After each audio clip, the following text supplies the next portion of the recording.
Okay, that's going. Cool. Hi, madam. Thanks for coming. I realized that semester I was up here visiting family and thought this would be a good excuse to come say hi and catch up with Michael. So appreciate you coming out here.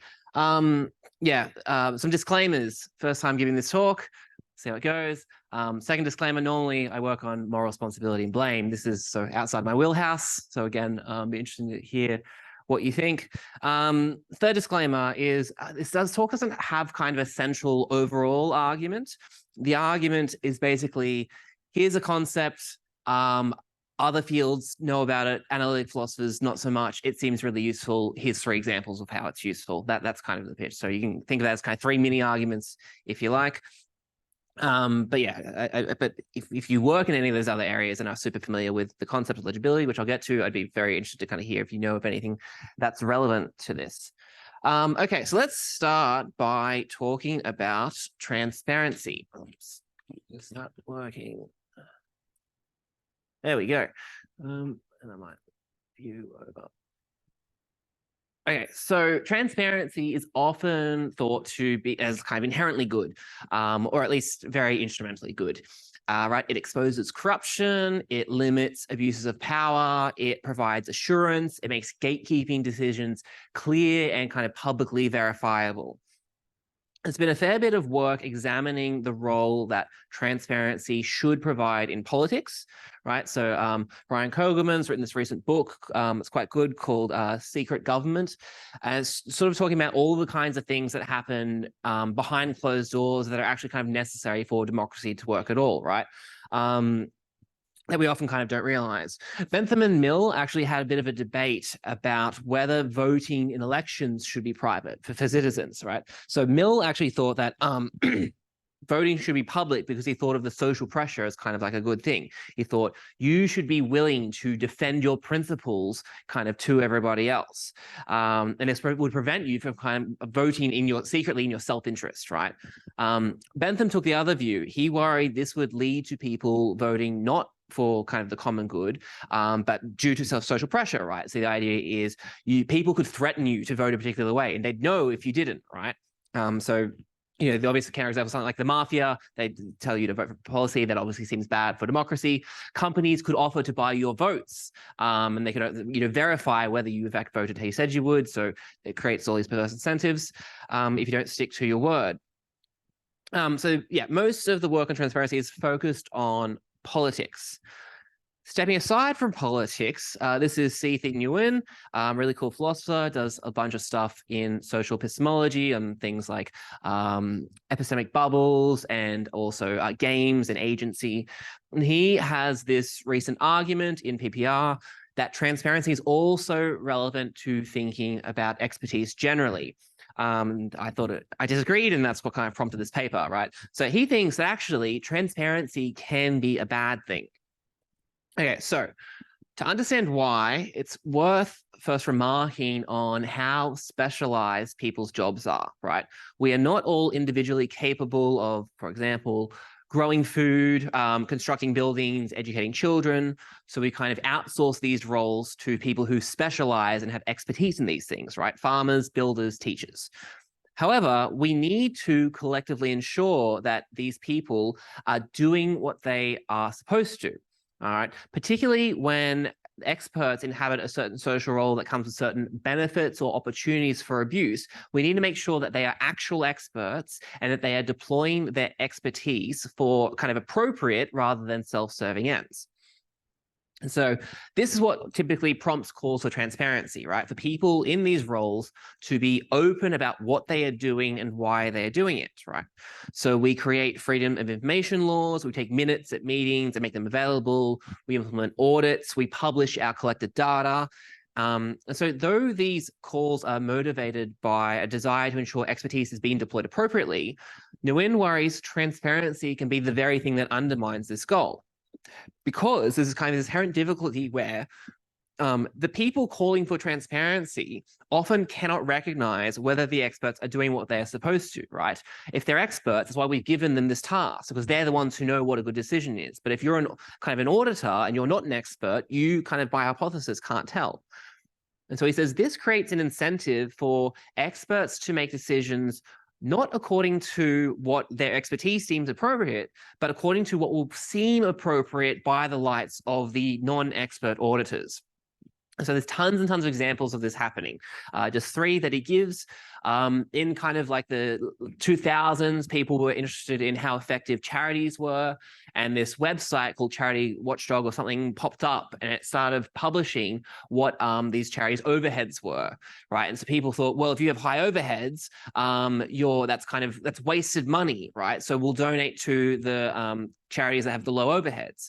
But it just turns out that overheads is quite a poor proxy for how effective the charity work you're doing is. And to create this perverse incentive for charities to get their overheads low and do less effective charity so that they can keep getting donations, right? Another example, the National Endowment for the Arts in the US, there were some accusations of pork barreling. And so the local government or state government, I'm not sure, said, well, we want to make sure that when you're funding arts projects, that they're, worthy arts projects. And they said, well, to measure worthiness, we're going to pick, ticket sales, profits. And no surprise that they then the board or whoever began making decisions that had kind of worse artistic merit, right?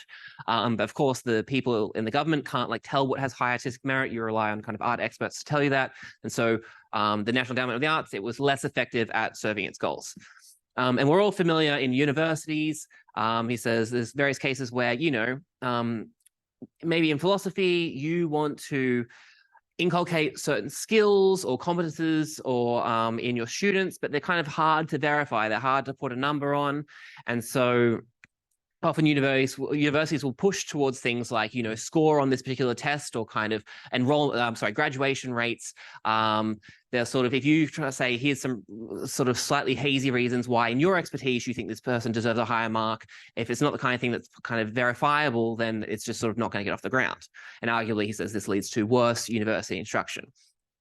So he's not saying it's worse overall. He's not saying it's always bad. He's just sort of saying there is a cost here, which is usually, which might not be noticed, right?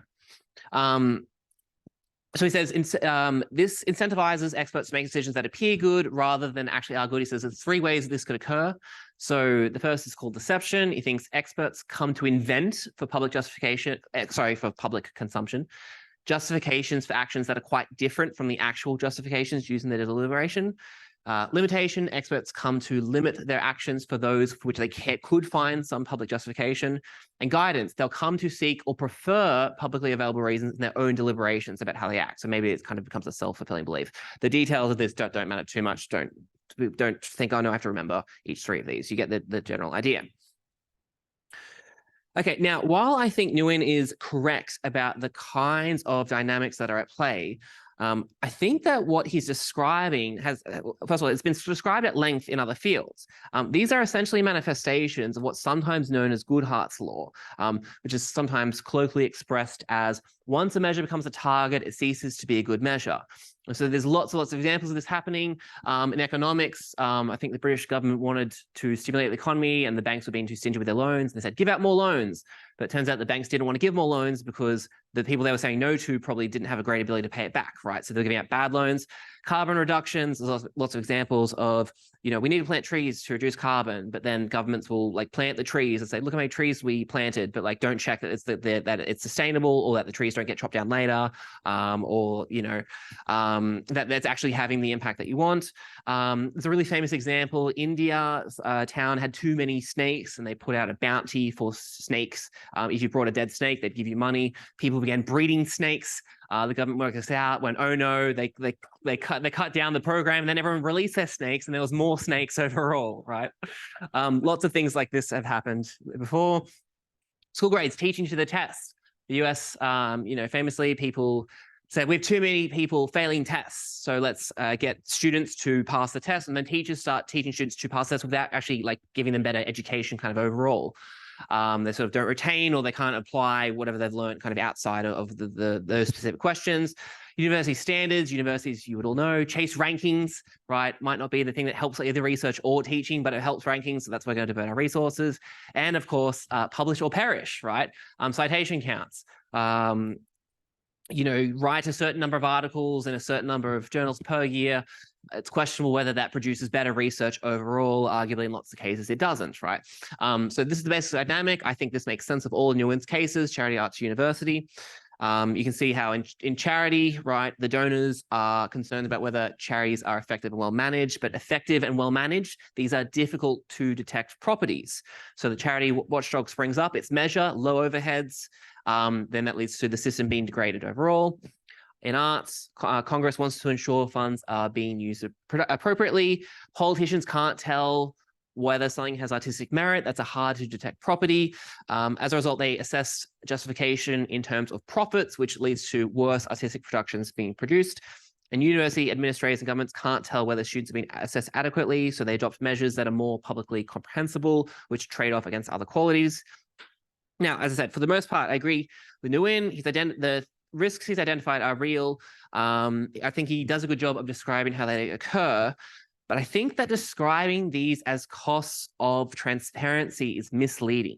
I think they are better described as costs of increasing and enforcing something called legibility. Now, to understand what this concept is, we need to take a detour. So set all this aside and we'll come back to Nguyen in a second. So this is a very, very famous book in political economy and political science called Seeing Like a State. Just out of curiosity, any of you guys familiar with it? No, okay. So just for reference, this has more citations than Nozick's Anarchy, State, and Utopia, and it was written 24 years later, right? So it's a very, very big book. But surprisingly, as I said, philosophers, I've looked everywhere. I can't find anyone kind of engaging with it. So this is just me sort of saying, other people doing this, I think this is kind of useful. Okay, so the book is about particular kinds of problems that early nations or states faced, right? And how this impacted their decision-making. And these problems are really salient when you consider the challenges of trying to gather taxes necessary to run a country, right? So citizens largely did not have fixed surnames. You might go by one name to one audience and another to others. I mean, people know about how Smith, you were a Smith, but you might only be John Smith to one town. If another town had their own Smith, you wouldn't be John Smith there. You might be John Overhill or something, right? Measurements like grain, they were not standardized and often adjusted to account for local politics. So maybe I take a loan off you in 5 buckets of grain, and I have to give you a loan back of 5 buckets of grain, but they're bigger buckets, right? Land usage involves very complex mixes of private and communal rights. So a family that plants a tree, they might own the tree, but fruit can be gathered by anyone except outsiders. But if it falls over, then the wood belongs to the neighbors, right? Very, very complex systems. Rights to use common land might scale with family size, and they've got a distinct sets of rules for dry and wet seasons. Towns also had very different dialects, which, you know, while they worked perfectly for speakers' needs, were too numerous for state officials to learn. And so because it was impossible for monarchies or governments to understand these intricacies and how they varied from village to village, the solution was you have a chain of intermediary parties gathering the taxes. So you would have the monarch who knew and gathered taxes from, say, dukes, who knew and gathered taxes from barons, who knew and gathered taxes from village leaders, who would then know the individual citizens and their circumstances and how much wealth or land they had, right? But this chain meant there were, several opportunities for the collected taxes to not be fully transmitted to each link, right? So this resulted in both high taxes on peasants and low yields for government. Now, Scott says the central problem for these governments was that they couldn't easily discern who had what land or wealth, and thus who should owe what taxes. Now, note the difficulty here didn't result from these citizens hiding the details of their lives, although they often did, right? It was that the things the governments were interested in, right? Names, land, wealth, debts and all that sort of stuff, they weren't arranged in ways that were convenient for the state's informational ends. So governments had really strong incentives to change the land, the citizens, their names and resources in ways that would render the information the government wanted much more readable, interpretable, or what we'd call legible. And this is what they did. They had a variety of highly coercive measures that ensured that surnames became fixed and widespread, that measures became standardized and universal, and that land became attributable to particular owners with defined boundaries, right? You own this, you own that. And like, that's kind of the end of it. Now, although we find this state of affairs very intuitive and natural now, at the time, such changes imposed considerable costs on citizens and generated significant opposition, right? So, imagine a kind of authoritarian government ordering you and everyone you know to adopt new names, right, and measuring systems which seem unintuitive, overly convoluted, reassigning everyone's land, and this is going to make it easier for them to take money off you, right? You would obviously object and resist such a system on account of the cost that this is going to impose on you. Right. Scott gives lots of examples of this stuff happening throughout history. So he argues that a central reason attempts to improve society have failed is that certain features of societies, like complex systems, which might be very kind of obvious, important, and attended to by citizens on the ground, they can be irrelevant, obscured, or ignored by governments and state officials kind of high up, far away, looking at a map, right? So seeing like a state. Right. When the state then tried to kind of implement some intervention within the complicated system, it would often fail or be unexpectedly costly because they couldn't see those parts of the systems that were relevant to them, right, from the state's eye view. But it's not like they were literally hidden. It's that they weren't arranged in useful ways that rendered the information legible to the state. So here's some other examples of this happening. In the 18th century, the Prussian government wanted to maximize tax revenues from forest logging rather than just having peasants cut down whatever trees they saw fit. But this required tracking acreage, yield, and value of areas. So you used to have these messy, overgrown forests on which you can kind of see on the left. So I might move this. But then that was, you can't see how many trees are there, how much wood is there, and track what you've taken out. But if you switch it to these monocultures that are arranged in nice grids, very easy to track, very easy to measure. But this proved disastrous. Yields plummeted because the soil nutrients failed to regenerate. They were monocultures, so they were prone to disease, and the ecosystem no longer supported many animals and plants. So this caused many nearby villages to suffer economic collapse. There's various examples of indigenous Africans who had rural lifestyles among complex terrain with polycropping and flexible farming strategies that they deployed according to the conditions. Some governments decided it would be better if these people were forcibly resettled into villages where they could access schools and electricity and housing, good intentions. But these schemes kept failing, right? The local economies would not sustain themselves. The crops that the state officials decided would be ideal to grow, they kept failing, and the people kept trying to return to their old land. So of course, like the town's economy wouldn't work. Another example, many old cities used to be kind of really densely packed and disordered. They had kind of overcrowded, winding streets, roads that were inefficient for traveling long distances, shops that were difficult to find, and had many kind of hidden valleys. And so they depended on lots of local knowledge to navigate. Governments propose, hey, a city that has large grids will be better. It's easy to navigate, wide boulevards so the tall buildings can get lots of light, and distinct districts. So you've got housing here, business here. However, there's many examples of cities being constructed like this where governments found it difficult to hit population targets, and that the people seem to prefer the old cities, which were kind of more adapted to their needs, right? The new buildings were sterile and uninviting. No local cultures would develop as the distances decreased how much contact people had with each other kind of daily, and cars were required to access many goods and services. So if you couldn't afford a car, well, you couldn't get those services. This is Brasilia, so he kind of puts this is a kind of a planned city in Brazil, and he kind of argues, look, from the top, from a map, it looks gorgeous, it's amazing, it's kind of very artistic, but when you're down on the ground, this is a library, it's kind of very vast, it's really difficult to get around, and no one's kind of, there's no hustle and bustle. So it said, it's great from the state's eye view, it's not good from the citizen's eye view. Okay. So the common theme among these events and many others, I should say, the book's very dry and boring. I don't actually recommend reading it. The ideas are interesting, but yeah, it's a bit of a effort to get through.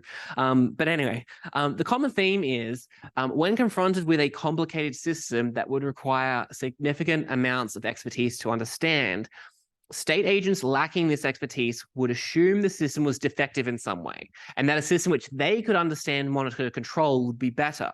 So it's not just like they thought there are some costs to this trade-off and we prefer these costs. They generally thought this is the best thing to do on all measures, and they would just be totally surprised every single time when the idea failed. Right? They would then make this existing system conform to their measures and be surprised, when it didn't work. So the central problem Scott identifies is that the pre-existing system was illegible to the state. The state would make it legible, but in doing so, significantly degrade it, right? So while a diverse, messy forest might have higher yield, sustain more local economies, and be more resilient to pests, than a monoculture grid, it was harder to create and enforce laws on, to assess and collect taxes on, and was thus seen as inferior.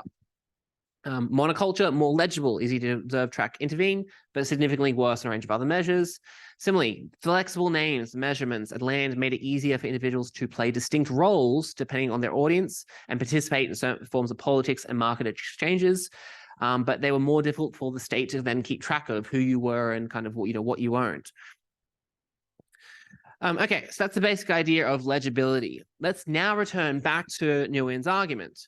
I think it's pretty clear this dynamic is what Nguyen has in mind when discussing problems of transparency, right? Effectiveness is not legible to donors, so they adopt overheads as a legible measure of effectiveness. Artistic merit is not legible to politicians. They treat profits as a measure of success. Student learning is not legible to university administrators. You can't tell that just by kind of looking at someone. So they implement measures that are. Each of these measures results in degradation to the original system as the experts gain considerable incentive to avoid using the expertise in ways that they would ordinarily judge best. Okay, so that might be a relatively minor point. There's, is this just a verbal dispute? Are we just using different terms for the same thing? Nguyen isn't being stipulative, right? He clearly aims for his usage to match everyone else's and to draw attention to the unacknowledged costs of transparency simpliciter, right? As most parties understand it. As I said, normally seen as an unalloyed good. I think it's useful to keep these terms separate for a few reasons.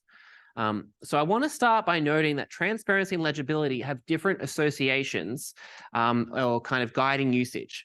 Nguyen's usage entails that by providing more information about something, in many cases, we thereby make it less transparent.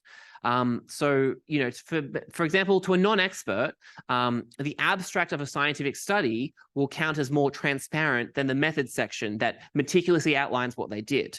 Conversely, obfuscating the details of what occurred in the methods section could make the experiment as a whole more transparent to readers by making them kind of less overwhelmed with particulars. To my ear, that sounds quite unintuitive. Moreover, it seems like, in deciding how much information to provide, there's a trade-off to be made here between two properties, and it'd be useful to have separate names for them. I propose that in ordinary usage, transparency, places more emphasis on qualities of the target of interest or environmental obstacles to observing that target. Whereas legibility, even if it's also kind of a property of the thing observed, it's more strongly determined by the capacities of the interested party. This seems to be reflected in just some definitions I grabbed from Merriam-Webster, which I won't read out. But it seems like, the work of an expert, that might be legible to other experts while being illegible to me. That seems fine. It seems odd to say it could be considered both transparent and not transparent, depending on who is looking. Relatedly, it seems odd to say that the Prussian forest was not transparent to surveyors, right? It was there. It was ready to be observed. Nothing was stopping them kind of going and having a look. And the information that we're interested in was just simply kind of too difficult to aggregate and comprehend, given their attentional and resource constraints. Now, we need not hang our arguments on such observations alone. But it's worth noting this would explain why the dynamics Nguyen worries about are not particular to expert, non-expert dyads. They can occur within groups of experts too. So suppose experts rely on a certain piece of technology to gather data and form judgments. Suppose the technology breaks, right? Their expertise has not changed. They remain experts. They haven't lost or gained any knowledge about kind of the relevant domain, but they will nevertheless be prone to choosing other more inferior but more legible metrics to kind of do their work in the same manner as the non-experts that Nguyen described when transparency is increased. It also would be inapt to describe them as resulting from kind of decreased surveillance, which is a thing Nguyen says regularly. He says transparency is surveillance. We can also explain why the behavior of agents in the cases Nguyen is concerned about and other behaviors that do not involve expert, non-expert asymmetries are so similar, right? They're responses to the same kind of problem. It looks like we've got a bit of explanatory power here. I think we can also more clearly get like a bit of a theoretical basis for distinguishing them by reflecting on why calls for transparency are often made. So non-experts typically don't want surveillance for its own sake, right? What they seek is assurance, and they're often happy to take it in other forms. So there's two main things that we usually want assurance of, right? That experts are competent and that they are motivated to deploy that competence appropriately. Transparency typically achieves its goods by enabling deterrence of people who have something to hide, subjecting them to costs.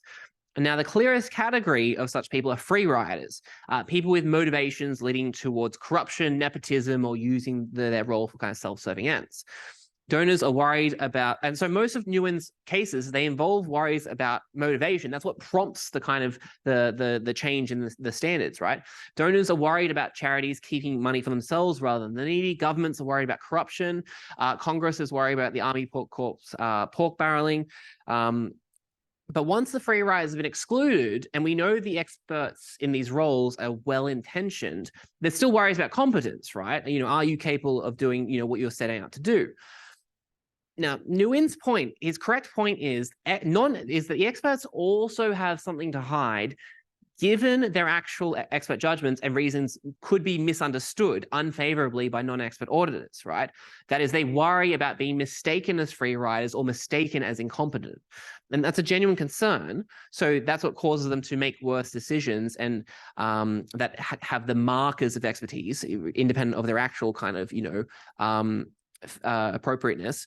So there's a similarity here between the interventions that are deterring the free riders and the interventions aimed at verifying competence, right? In that both involve kind of requesting information and seeking assurance. But the means by which transparency solves the first problem, it can't solve the second, kind of by its nature, right? Inexpert auditors can't tell the difference between experts and non-experts, kind of by hypothesis.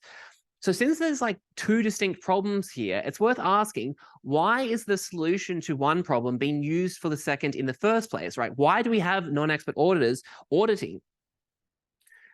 It seems like it's precisely when other systems of insurance are inadequate or trust is absent that calls for transparency typically result, right? And so I think it's a bit artificial to assess the costs of transparency by focusing exclusively on cases in which other systems of insurance have failed or are not feasible. And I believe this confounds Nguyen's handling of the cases. So just sort of note like a few details about the cases he describes. First, other systems of providing assurance are already inadequate. They're typically demonstrated by failure to prevent some scandal. Second, the inexpert auditors begin happy with the status quo. They're uninterested in auditing. They then become interested in auditing, after which transparency is provided, and then the standards get worse. So Nguyen implies that like if transparency hadn't been provided, the experts could have continued their work as before, right? They could have kept making the expert decisions, but this is really distorting. If the National Endowment for the Arts had simply refused to kind of, give over any metrics or done anything or changed anything, it could have been disbanded, right? Or taken over by unaccountable free riders, either of which is even worse. And so it's worth considering whether the factors producing this state of affairs are providing, the bad incentives. So what we're getting at is like Nguyen shows how T3 leads to T4 with bad results. But his assessment of like the cost of transparency, it's implicit, that involves comparing T4 here to kind of T1, rather than like what would have happened if given T2, transparency had not been provided, or if factors upstream of T1 were different. So, I agree, T1 is preferable to T4, but it's very precarious. It's only because the auditors are uninterested that the experts can fulfill their goals. So, given inexpert auditors have the power to audit, and given they are now interested in auditing, yes, the interventions produce worse outcomes. But there's nothing about like the nature of transparency giving us reason to kind of hold such assumptions fixed in our evaluations of it. So I want to bolster this point by noting that there's like at least 3 ways the bad effects Nguyen worries about can be avoided, kind of independent of changes to the transparency of their work. If you train the auditors to make them expert and you increase the transparency, the standards don't decrease. If the auditors never become interested, the standards will not decrease, right? Even if we then make the work more transparent, but as he understands it by the means, And if the auditors lose all power to impose their costs, but still surveil, and we make it more transparent, again, the standards won't decrease, right? So in none of these cases has increased transparency of experts' work produced bad effects. So to kind of bring all this home, the negative effects Nguyen attributes to transparency are only caused by transparency in conjunction with non-experts having the power to audit, and being likely to do so. But if we want to explain why transparency doesn't result in decreased standards in a range of other cases, right, when the auditors are experts, when they're non-experts who become sufficiently trained, when they're uninterested, or when they lose their power, it would seem that something about them being non-expert, that's the thing that's doing the work. And to account for how it is that their non-expertness produces the decreased standards, we would need to invoke something like the fact that they cannot recognize the quality of the work in front of them. They need to find something else to kind of make it, understandable. When we notice that this problem is rather different in nature to the problem of how to deter free riders, which calls for transparency frequently aimed at, and very similar to the kind of problem that's faced by a Prussian surveyor, trying to work out how much yield a forest has. It seems we have a distinct phenomenon on our hands, and it would be good to have a distinct concept to kind of, help us capture that phenomenon. Legibility, I propose, is that concept. The problem with inexpert auditors is that the quality of a work is not legible to them, and this is a property that's distinct from the transparency of that work. Transparency is about whether it's available or observable. Legibility is about whether it's interpretable. The means by which we provide transparency might enable surveillance, which has costs, but it's when expertise isn't legible to surveillance that expert decisions become degraded. Okay, that's part one.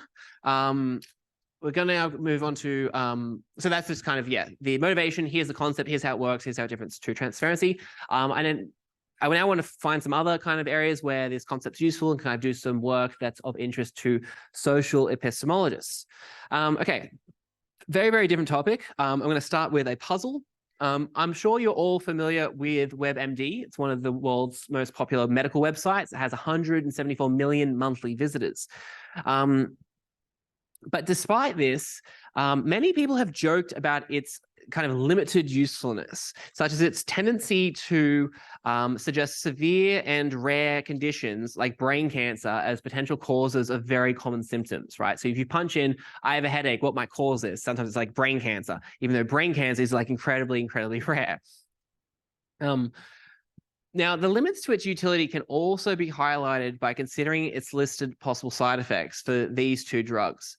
If you look at these drugs, say, what's the side effects? Here's what it says. Here's drug one. I'll just kind of skim through this, right? Upset stomach and heartburn may occur. Many people use this medication. Tell your doctor right away if you have side effects such as easy bruising / bleeding, difficulty hearing, ringing in the ears, signs of kidney problems, persistent or severe nausea, vomiting, unexplained tiredness, dizziness, dark urine, yellowing eyes, skin. This drug may cause bleeding from the stomach, intestine, and other areas of the body. If you notice any of the previous side effects, get medical help right away. Black tarry schools, persistent severe abdominal pain, vomit that looks like coffee grounds, trouble speaking, weakness one side of the body. Here's drug two, possible side effects: nausea, loss of appetite. Medication can cause serious bleeding if it affects your blood clotting proteins too much. Tell your doctor right away if you experience any signs of pain, swelling, discomfort, unusual easy bruising, prolonged bleeding from cuts or gums, persistent frequent nosebleeds, unusually heavy prolonged menstrual flow, coughing up blood, vomit that is bloody, it looks like coffee grounds, right? Okay. Now, obviously, you guys know there's a bit of a trick coming. Does anyone want to have a guess at like which drug each of these is? Well, I mean, but I apologize. Pain. Yeah, sorry. Sorry about that. Okay, so the point is, it is impossible to work out from this information how dangerous each of these drugs is. So just to reveal the answer, drug one is aspirin, famously very safe drug, taken every day, over the counter, well tolerated. Drug two is warfarin, famously unsafe drug. In 2010, it caused over 60,000 visits to the ER. The number, that's a bit cherry picked. The numbers come down since it's because they've introduced other drugs which do the same work, but that are more safer, right? It is impossible to kind of work that. If you didn't know already what those drugs are, it's impossible to kind of work that out from this information.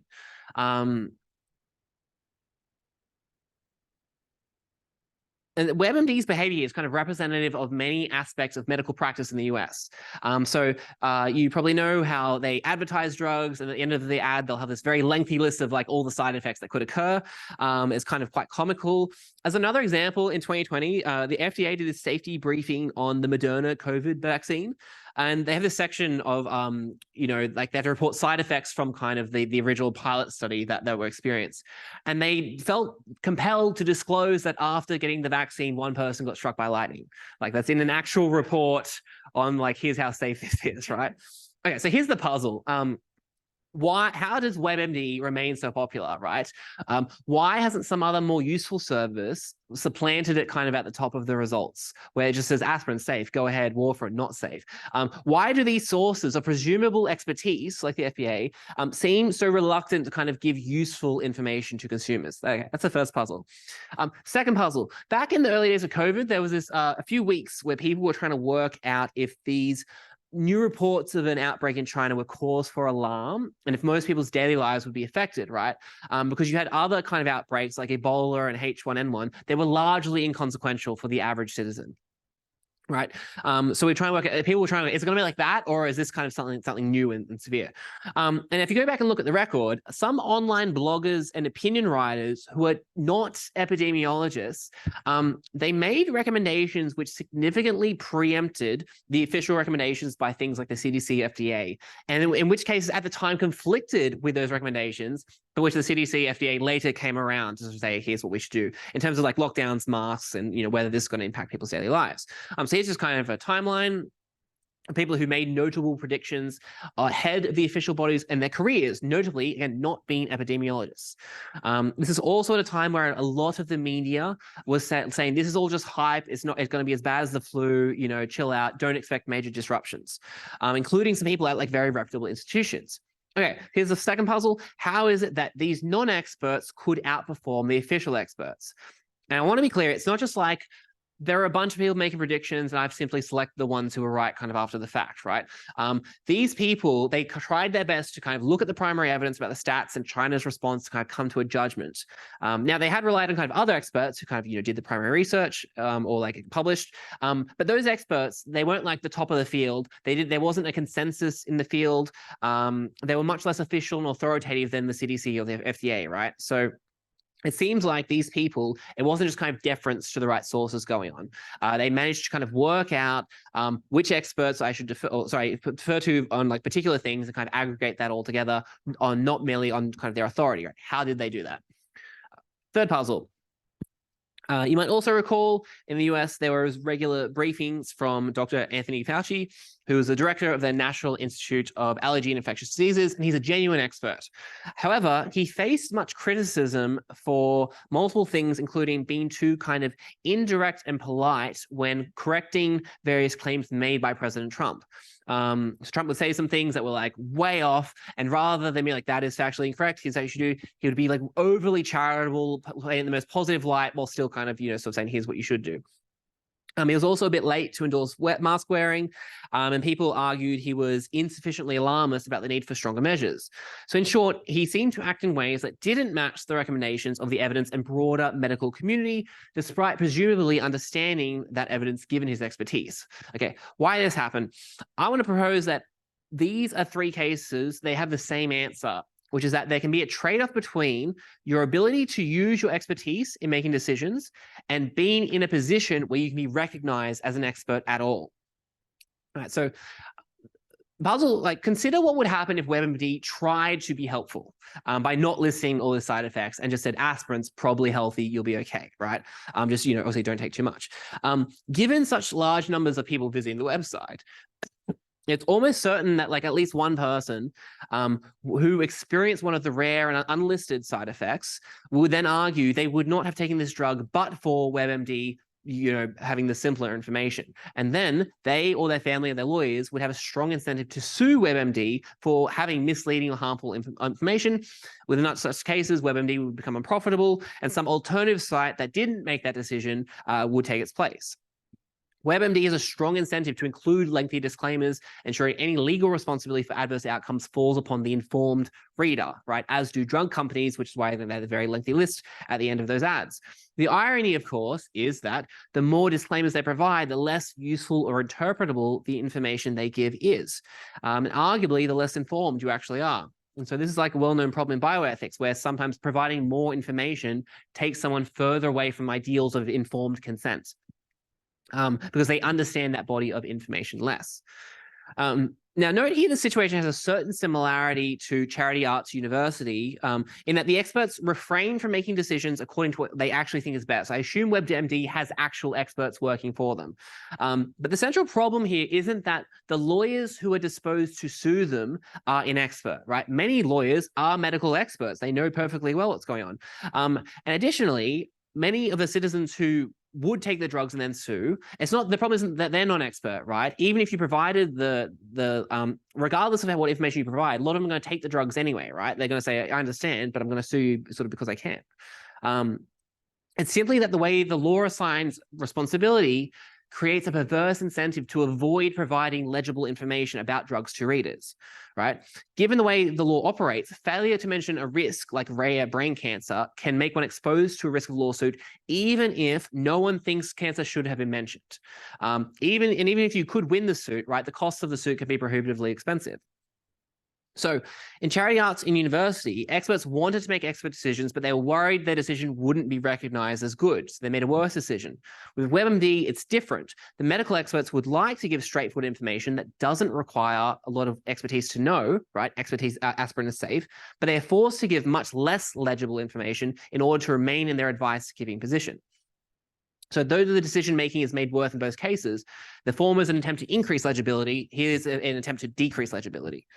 And so considerations like this, I think, are relevant to thinking about the novice expert problem in epistemology, right? How can novices determine which experts to trust, given they lack the expertise to kind of assess the veracity of claims made by the putative experts?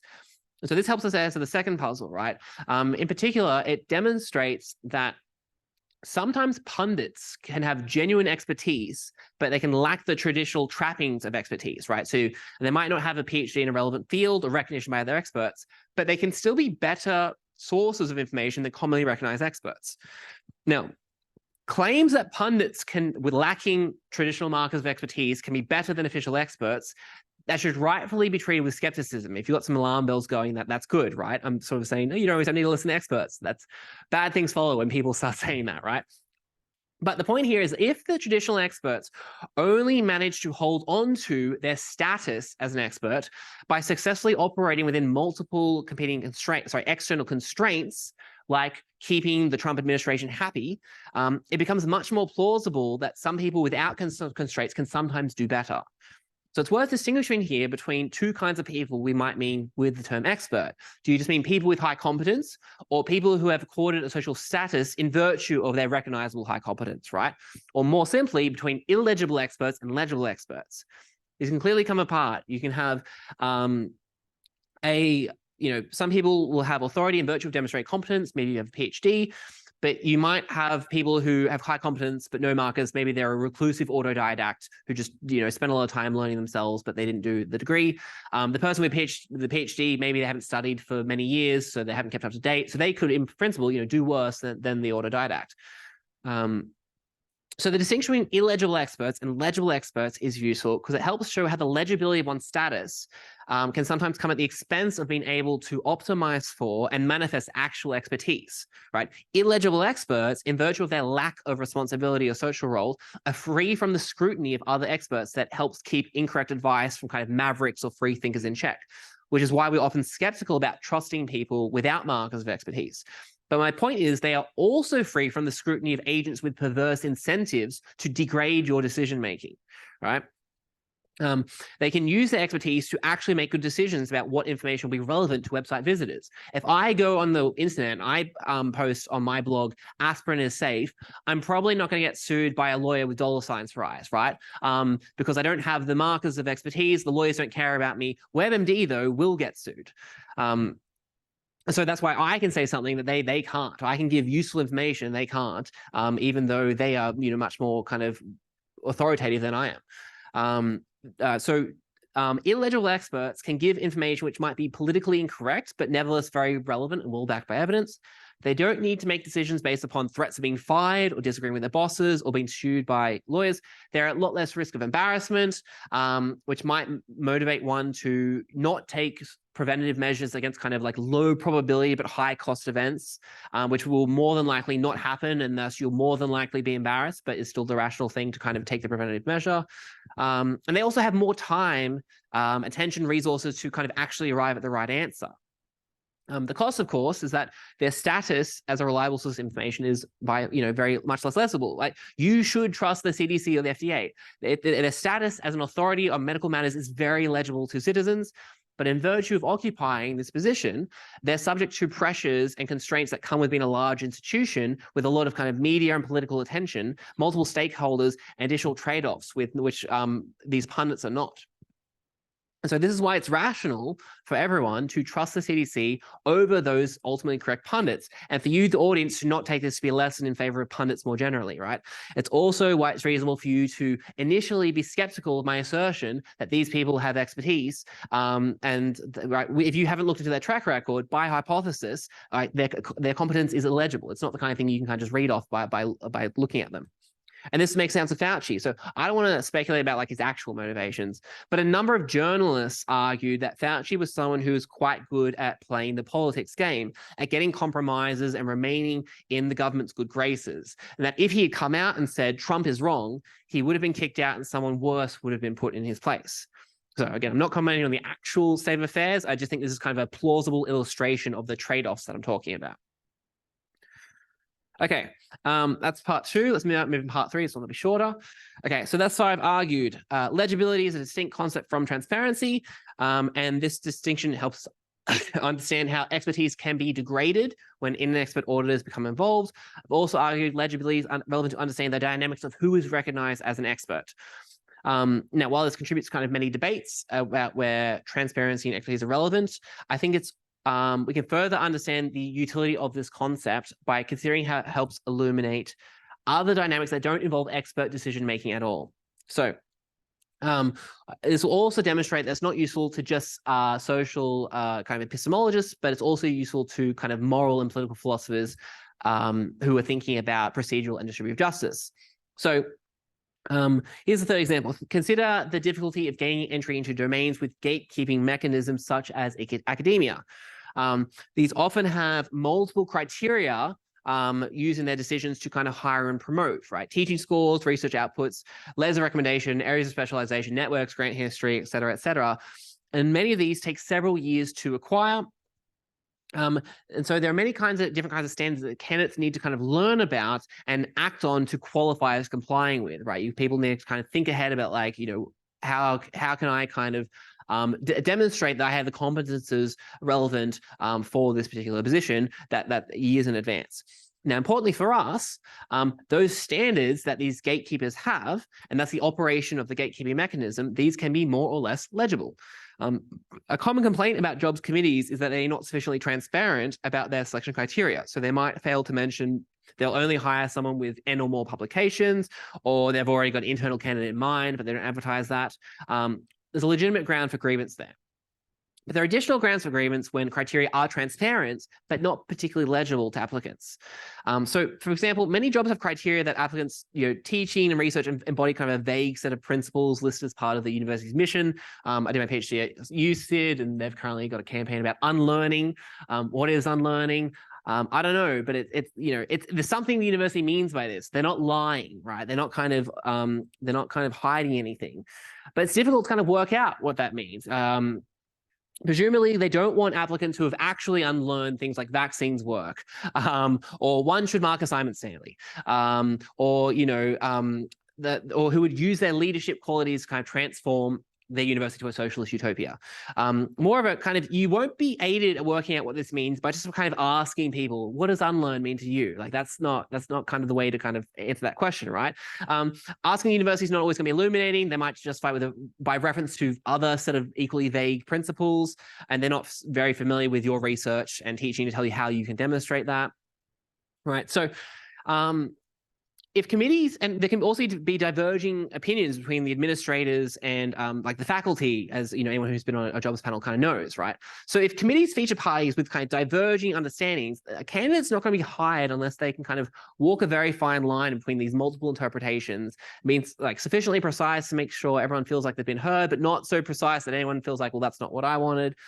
And so, you know, this example generalizes, right? What counts as a good teaching statement, not too bland, not too radical, might not be reflective at all of best practice for teaching.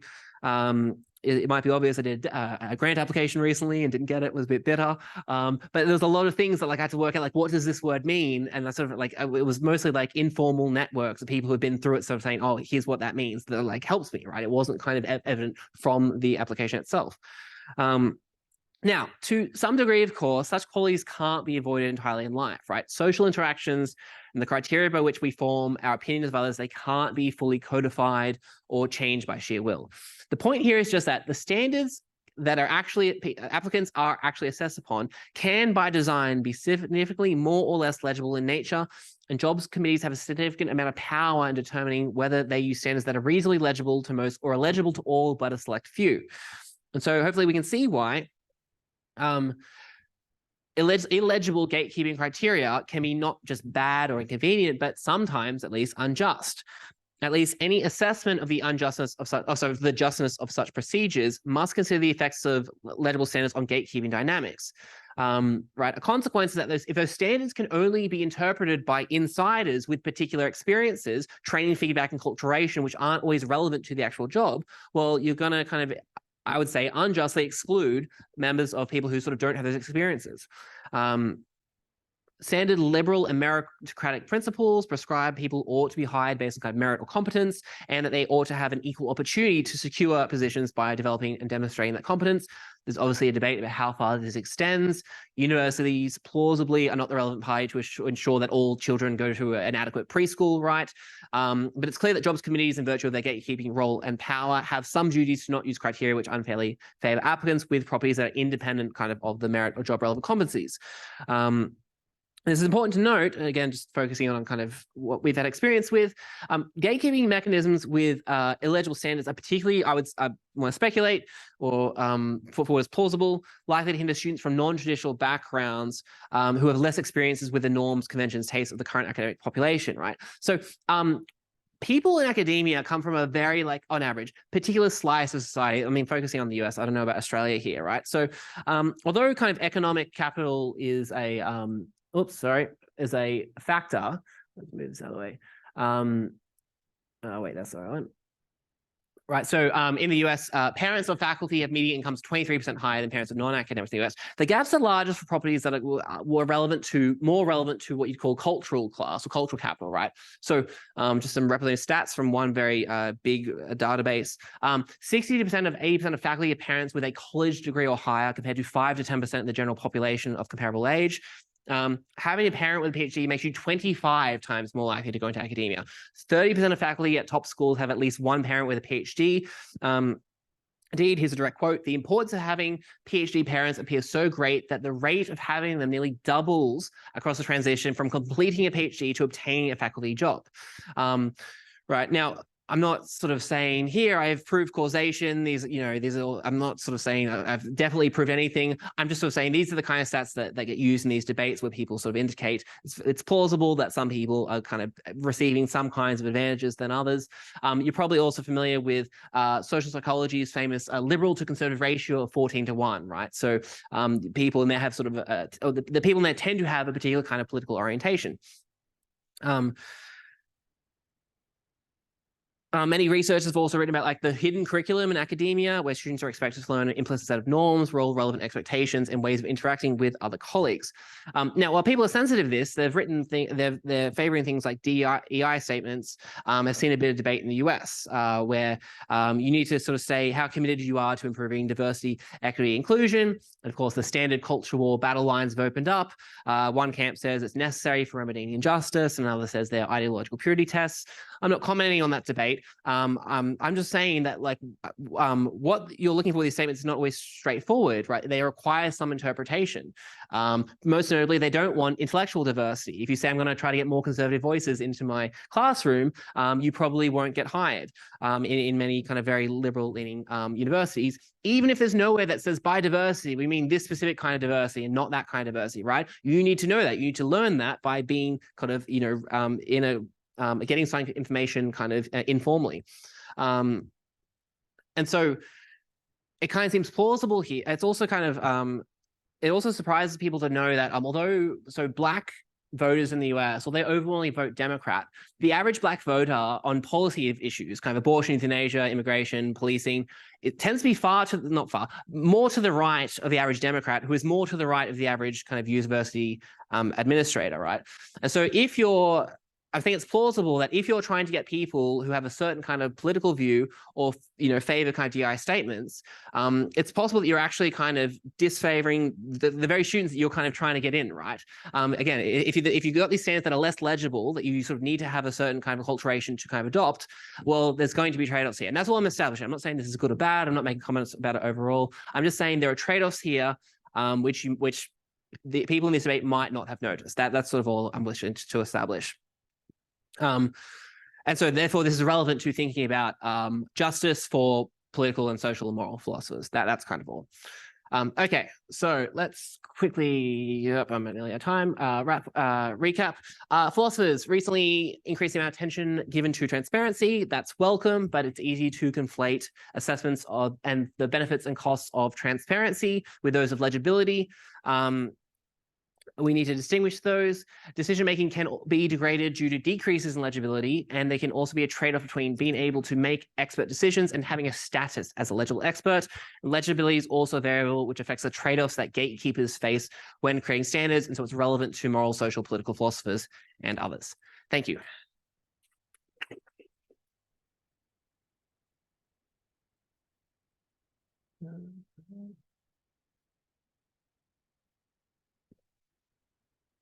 Sorry, I went pretty fast towards the end there. There's a lot in there. What we do is have a quick 5-minute break. Sure, good. Then we have some Q&A, and whenever we feel like it, we could move the Q&A to St. Lucy's more informal setting. Great. We've got the normal, we should have a quick break. Yeah. That first. Okay, sure. Sounds good.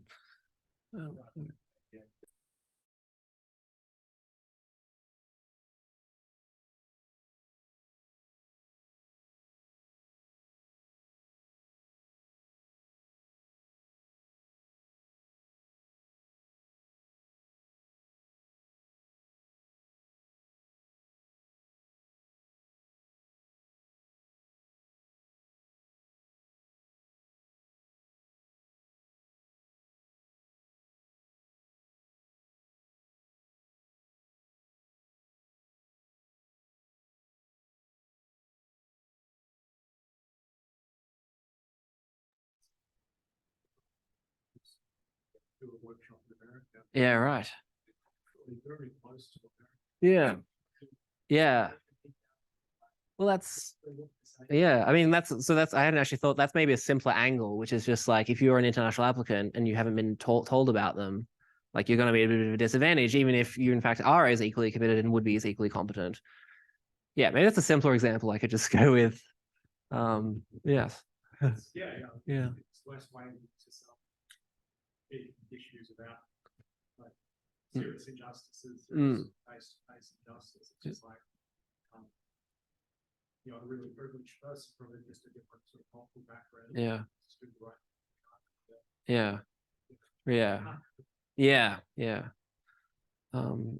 Did he get the job or okay, right. Yes.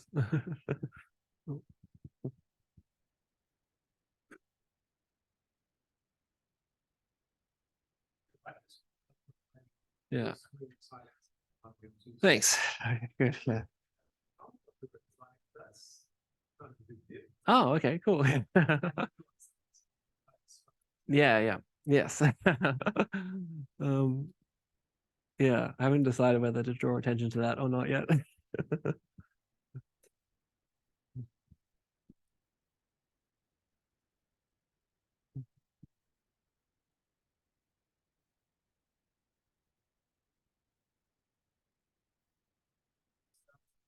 Yeah. We do have someone on Zoom. Hang on, Isabel, can you hear the audience from there? I'll just get. Yeah. Okay. No, I can't, but I can get a general sense of the question. Thanks so much for that. That was pretty cool, and I think very agreeable. I kind of really like that move from transparency to legibility. And I thought some of the things that you said about transparency were really interesting. That sometimes more detail can make something less transparent, and vice versa. Yeah. And I think the same might apply for legibility as well.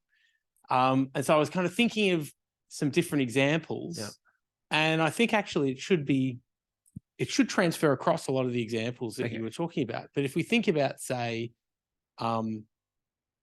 school testing and the way that we've moved in the last few decades in Australia towards a really fine-grained measurement of what goes on in, say, our primary schools and our high schools, and whether teachers are hitting certain, what's the right word? Not like milestones, but, you know, targets or whatever it happens to be. And it seems to be in exactly the way that you have mentioned for all the different examples, it seems to be having a detrimental effect on the education system. But then think about potentially going in the complete other direction, rather than trying to break apart the education system in order to measure it very fine-grained, zoom all the way out and measure a very coarse-grained system. So black box everything and just look at education outcomes, you know. I'm not an economist or a sociologist, but, you know, whatever they happen to be, are our young people entering the workforce with the right sort of skills required, or whatever things, you know, substitute whatever there. So in a sense there, it's kind of, well, maybe my question is going to be, does that sort of fit in with your appraisal here? Is that a kind of coarse-grained legibility where what we're interested in as a state is these macroeconomic targets or something like that? And if we focus on those, we might find that we've got better outcomes in the education system or whatever. Yeah, I mean, it's hard to say kind of, what's the point of education? Yeah, sure. You know, what do we want? So, I mean, I definitely agree that, like, okay, you can in principle zoom out, and if you zoom out and just treat it as a black box, then what's happening in the black box, necessarily that's going to be less legible, but perhaps the outcomes, you could in principle notice these broader scale things, maybe they're very legible, like, you know, it's relatively, I take it, easier to notice if GDP is up, or, I don't know, productivity or whatever. Right. I don't know. So I guess it kind of depends upon, like, what are the outcomes you're looking at and how you're kind of operationalizing those. Yeah. But if your emphasis is something like, you know, well-being or kind of flourishing, right. Well, obviously that's going to be worse. That's going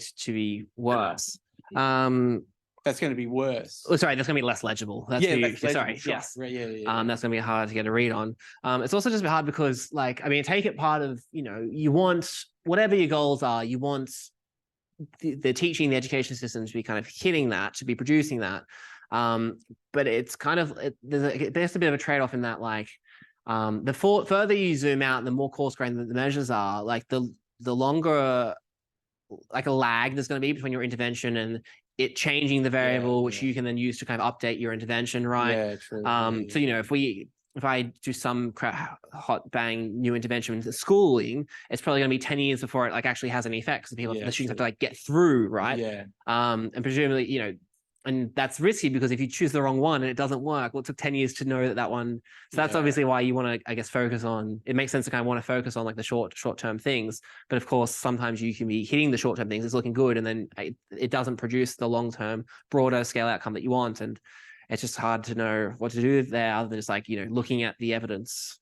Yeah. Okay. No, I take that. So yeah, there is a practical problem with that sort of thing. But in terms of your framework, it's at least plausible that you could have a coarse-grained notion of legibility or something like that? Um, Or you think, or is that just I think running I'd against say, everything I'd say I'm not sure if legibility is coarse grained. I think it's just Yeah. like the measure or like the thing you were interested in, Yeah. where that itself could be coarse grained or quite yeah, fine grained, right? So, Yeah. score on this particular test at this particular time, that's a very fine grained thing that Yeah. I can legibly look at. Sorry, but like well-being. So maybe you're saying there's two axes. There's how legible it is and whether it's a coarse grained or a fine grained Yeah, kind of okay. outcome that I'm looking at. Yeah. Yeah, actually, I think that makes sense, right? Yeah, And so you okay. could have different, fine grained, low legibility, fine grained, high legibility. Yeah, okay, that works. Yeah. Yes. Yeah. Yeah, is a finger. Thanks very much, and thanks, Adam. This is really interesting stuff. I think one of the interesting problems with the black box approach is just establishing causality. Because if you've got the black box and this, where in the process do you understand? And I'm actually saying this from an educational context, because where in the process do you understand what worked and what didn't? And I know. Toyota as a car manufacturer has its great reputation because it's very process focused rather than output focused. And there's interesting stuff there, but I and again from another educational context, and we've all done this, we've sacrificed, and I wouldn't necessarily say it's sort of transparency for legibility, but it's we've sacrificed complexity for understanding. So we would produce an idea more simply than we know it actually is, but that's so that people can understand it. So it's a kind of related idea. So I quite appreciate that notion. But just following on from that, then what I find really interesting though is when you have lots of details presented, but they're largely irrelevant or wrong or confusing. And it's not just a matter of transparency. And I think education's a great when sometimes you get teachers delivering the criteria sheets and all the standards and blah, blah, blah, it's all there, but it's all meaningless. Well, it's not all meaningless, but a lot of it is meaningless because it's just sometimes we get the sensation that the more detail we have, the more accurate it must be. And it's not the case at all. So I think there is that confound, if you like, of just more information, which is not necessarily expert information. It's just more information. And I guess that comes to what you were saying too about the perversity of people's motivations. Because if you get an interpretation of something someone does, let's take Fox News as an example, they will bombard it with all these different opinions and ideas and views, and it's just information. It's not expert. It's not. This is nonsense. So I wonder how. And my point in coming to this is then I wonder how the notion of nonsense fits into this. It's not about transparency. It's not about. I mean, yes, it's about legibility, but nonsense just seems to be a fundamental factor of the information we get and how we appreciate that in the context. Anyway, sorry, that was a long way around that, but okay, I'm not clear. I'm not sure I have a good grasp of kind of what counts as nonsense. I mean, I guess you could or do you see this overlapping with bullshit, right, for example, and to what end, right? Because if the idea is like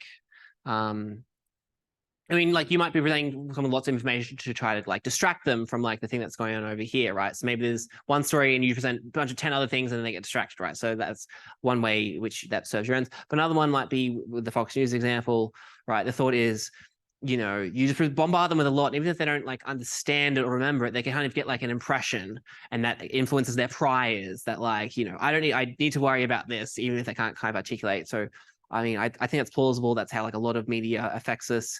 It's not like it kind of explicitly changes your, I don't know, you can't like report like what you saw, 3 weeks ago, but nevertheless, it's kind of slowly influence your priors about like how much, all your models of how the world's working. So yeah, I think all of that seems fine. Yeah, I haven't really thought about how nonsense as a distinct concept would relate to these. It certainly seems like it could impede legibility. I can't think of any ways it would help legibility, giving more nonsense. But yeah, I wonder if the concept of nonsense and transparency even relate to each other. Yeah, I suppose. But anyway, yeah. Yes. But anyway, look, thank you. It was great. Thanks. Really interesting. Yes. Thanks so much. Thanks for coming along and thanks for this really fascinating thing. So I just have to do a kind of a shout out to Tom O'Regan, the late professor of media studies at UQ, who you couldn't talk to for more than 5 minutes without him saying legibility is an issue here. Yeah, right. And he's been dead for a while, so Okay. he probably doesn't know about the literature that you're Yeah. talking about. He didn't know while he was alive. But he was talking in the context of something that some of you might be doing right now, namely writing expressions of interest for ARC grants. And he was saying, well, you have to understand who the audience is and what the situation is in which they're looking at your application or in this new scheme, the expression of interest. And you have to write it with that understanding in mind, because otherwise it won't be legible to them. So they may not be a subdisciplinary expert. They may not know some technical terminology that's peculiar to the subdiscipline. They are acting under constraints of time and focus and so on and so forth. So the legibility requirements are really kind of very different than just us sitting here shooting the shit, you know, with eye contact and, you know, all kinds of nonverbal cues and, you know, goodwill, and the default position isn't that I have to get rid of 90% of what's on my desk in the next 3 hours. So it's so legibility is something that Tom was very concerned with in that sense. I just wanted to mention one other thing before I get to the key point, which is, and something you probably already know about, but just for to tick the box. Michael Power wrote a book called The Audit Society. It's quite a while ago now. But one of the fundamental premises was that given the need to justify oneself or for institutions to justify themselves, they had to be auditable. What they did had to be auditable. And that the requirements of auditability meant certain kinds of things that are closely related to your legibility story. So you have to be able to count it. Somebody else has to be able to come in and count it again and get the same number that you do. And there has to be record keeping of a certain kind. And that those audit requirements create some of these problems like you were talking about, because the audit measures become the measures that you're then working to. It's like teaching to the test. It's like everybody writing lots of papers because that's what the ARC thinks they can audit on behalf of the government about research quality. It's not about research quality, but it's auditable in a way that research quality isn't, or would have to be audited in some different way. So anyway, the Michael Power story is really interesting. And there are two kinds of audit failure. One in which the audit becomes completely rictualized so that it has no relation to the underlying domain of that's being audited. It just becomes a facade, in which case there was no point in doing it. Or the audit measures take over for the things that you actually care about, the values and whatnot that are intrinsic to the enterprise. So sorry, that's all just by way of unrelated preliminary. I'm gonna actually say, which is there's kind of a dialectic here between trust and legibility requirements. Because if you think back in certain domains, things didn't have to be as legible because people were just complacently trusting. And the people that they were trusting were just kind of routinely trustworthy, or were thought to be. So there was no kind of trust crisis. And this is where you started, actually. So that now there's a trust crisis. Okay. And so we have to create something that will restore trust, or that will be a substitute for an actual trust relationship. And that's where we try to create legibility of what's going on, or auditable trails, and so on. The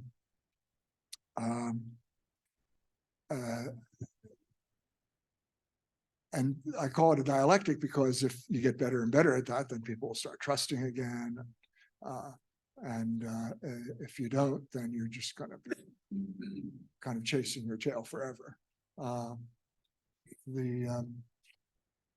think I might just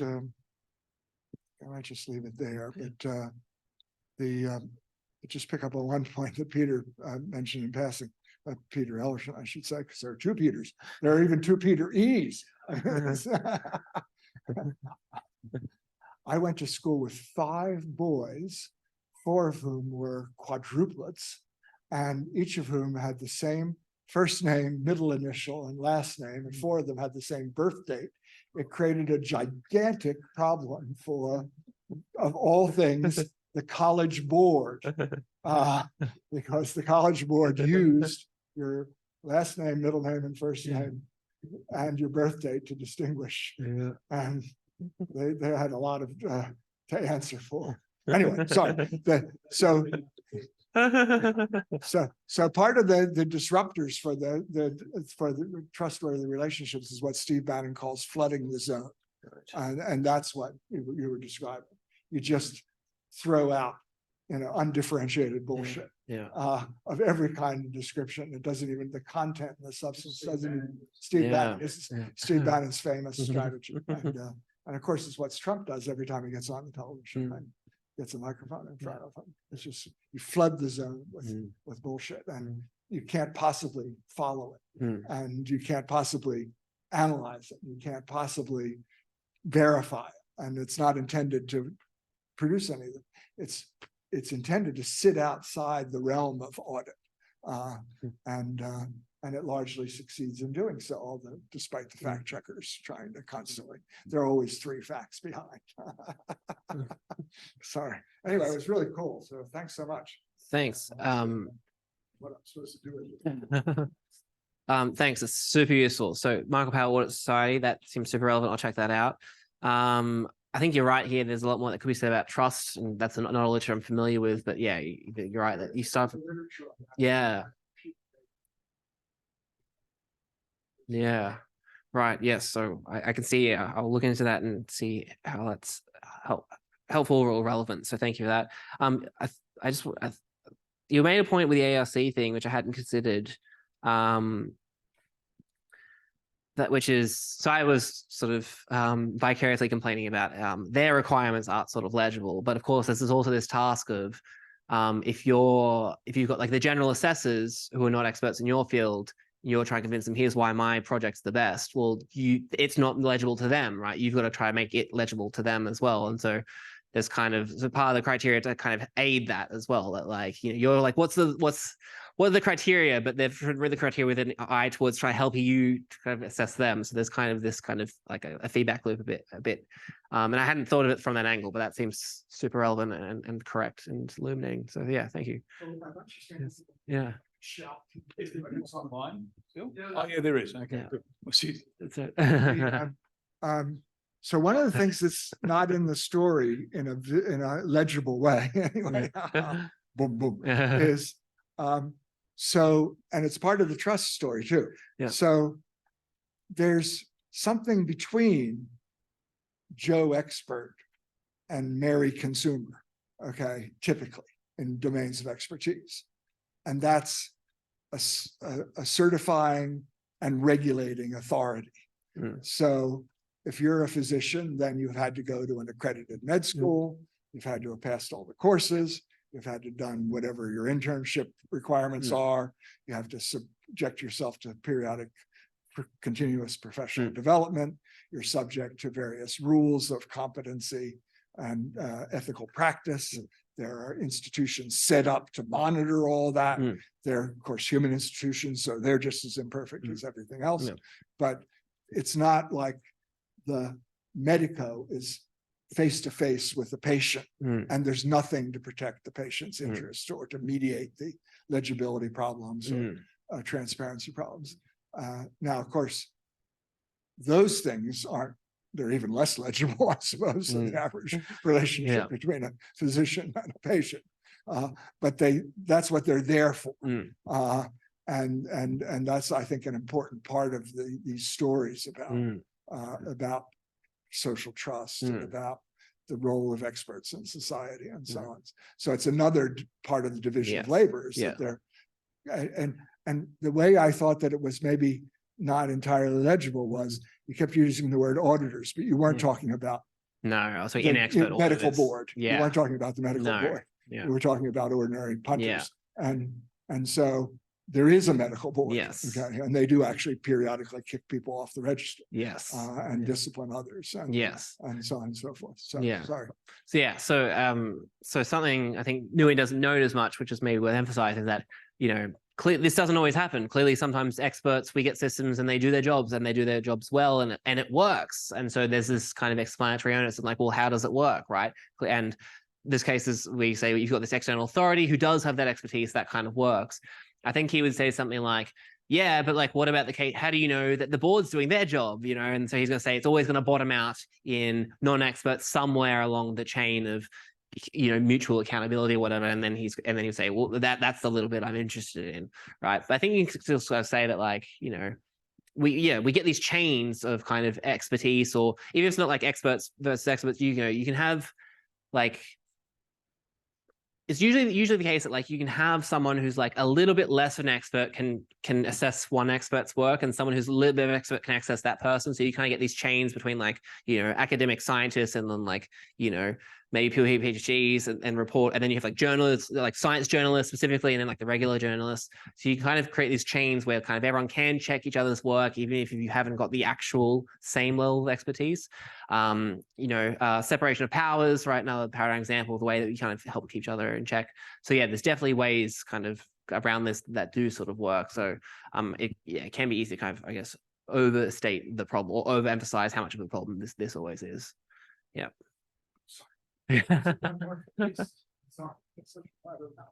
I don't get out of the house very often. So in science studies, we have the idea of demonstration effects. Okay. And so here's a really crude example of a demonstration effect. I'm an arms manufacturer, and I want the government to give me billions of dollars to make a new missile. I take them out to the proving ground, I fire the missile, and it comes and hits the target. Yeah. That's a demonstration effect. Okay. Okay. And we have a lot of demonstration effects in areas of expertise. So your plumbing doesn't work, you call the plumber comes to the house, and now the toilet flushes properly again. And that's a demonstration effect. Yeah. And it's part of the story about this trust. So why do you trust the plumber? You didn't go to plumbing school. You don't know anything about what happens when you do the thing, the lever, but you know that now it works. Yeah. And so there's demonstration effects. With some of these demonstration effects are much harder nowadays in lots of really crucial domains, because causal links to demonstrable effects are much more complicated now. And so if you take the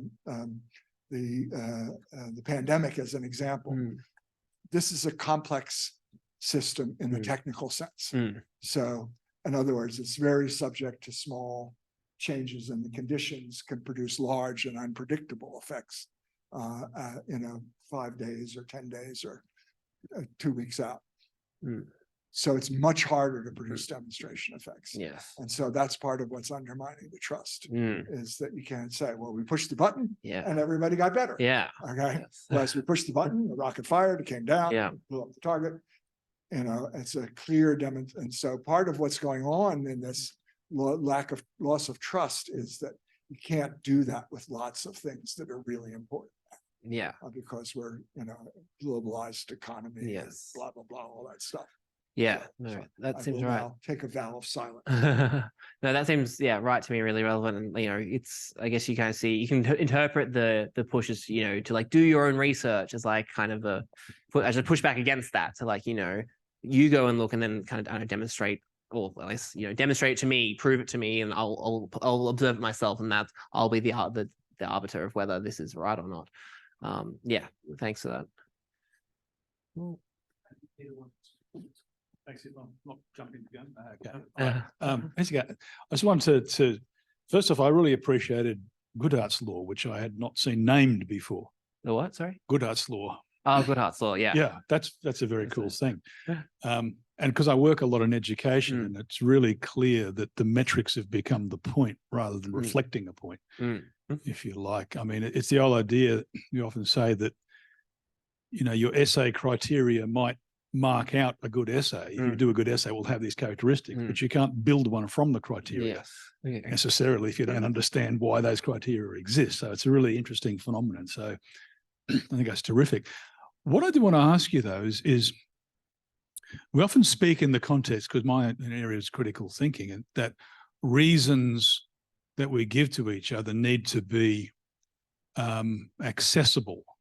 Which is a phrase we often use in public, is accessible to each other. So I understand your reasoning and I see why it matters to you, but that doesn't always mean that it's meaningful. So I think you could kind of say accessibility, I guess, is in a sense like legibility, perhaps, I'm not sure. But so something's legible to me, and in that sense it's accessible, but that doesn't make it meaningful necessarily. And do you see a kind of, I don't know, connection there or a problem there? I mean, is the implication that if it's legible, it will be meaningful? Sorry, I don't quite. Can you give me an example of something that's accessible but not meaningful? Well, I mean, I can understand why that matters to you. Okay, you give me a reason for why you think you're going to do this. Oh, it's like I've understood your meaning, but yeah, I understand what you've said to me, but I can't see why but there's no meaning for it. You know, it's not meaningful to me. Is that just someone saying that you don't care, or you? It doesn't seem like a reason. Well, you know, you might say, look, or maybe it's based in some kind of value system. Yeah. I think I'm going to do this because it's going to be good for the community. Yeah. And I think I don't care about the community. I hear what you're saying. It makes sense that your reasoning is legible to me. Yeah. But it's meaningful. It's not meaningful to me. So I wonder to what extent do you think that legibility implies meaningfulness? If anything? It does seem like, accessibility and legibility overlap, and perhaps are referring to a similar idea. I mean, I think the key thing is me, if I say, you know, I understand Peter's reason is that he wants to do this is XYZ, but I just think XYZ is not a reason, then I'd say, you know, your reason is legible. But if you're saying my reason is XYZ, I'm like, how could that be a reason? Then it seems like there is something that I'm not interpreting. So I guess maybe that's why it seems a little bit in between. I guess we could also say, I guess, you know, what is it for something to be interpretable? Was it to have interpreted something correctly, right? Is it just this?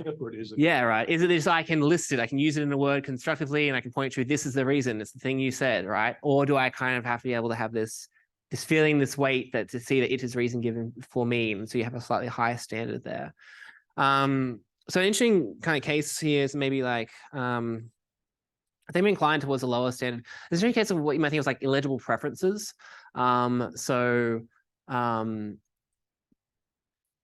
Yeah, like sometimes people have preferences for things that are like a little bit hard to understand for other people. So like sometimes, you know, you might not want like a surprise party. And that's your preference. People think, oh no, you're just being polite. You don't want to put the hassle on everyone. And so they don't understand like, no, this is a genuine preference. I don't want that. But they kind of misconstrue it, right? That seems like a case of your reasons.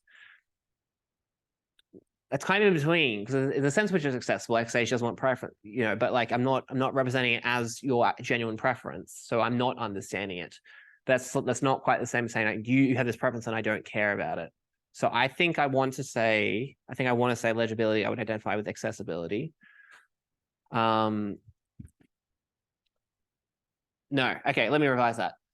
I think if you've got this understanding that certain things have value and other people can value things that you don't, and that's just like a fact of life, then it would be, then you would think of legibility as accessibility. But if you've kind of got the mindset of just like value is just, you know, there objectively and everyone can platonically access it. And so if you think it's there and I think it's don't, then I am going to think then that's the case where it's not meaningful to me. I'm going to say, and it seems not legible to you either. So maybe I want to say it depends upon how this person is thinking about like value and sources of meaning for people. Maybe that's the thing I would think that's doing the work there. But I'm happy to think about this more. That does seem relevant. Yes. Thanks. We'd like to get into about the part where the conversation gets a bit more informal. Okay.